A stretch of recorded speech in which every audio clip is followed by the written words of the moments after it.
Fishermen in Venice, Louisiana, know how to deal with disaster in their waters. They recovered from Hurricane Katrina, after all. But this time, with a sunken oil rig in the Gulf of Mexico sending an estimated 1.5 million gallons of crude and counting gushing toward their fisheries, anglers say they are facing a worst-case scenario unlike anything they've ever seen. Fishing's great after a hurricane, but, you know, how long is it going to take to clean up thousands and thousands of barrels of oil that are in our marsh? And it's particularly susceptible right now because it's the breeding season for the fish. The fish are laying their eggs, yeah, and if those eggs are coated with oil and they die, then next year we won't have any fish. Yeah.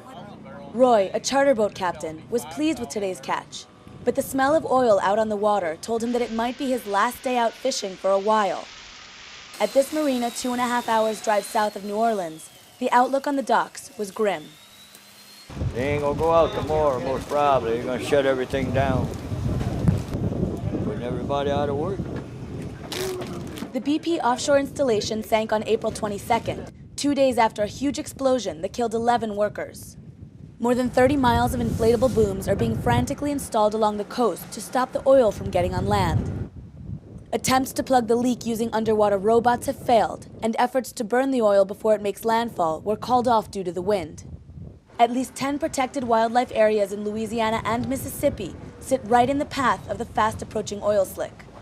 The U.S. government has declared a national disaster and says it is using all available resources to keep the floating oil from destroying marshes that make up 40% of America's wetlands.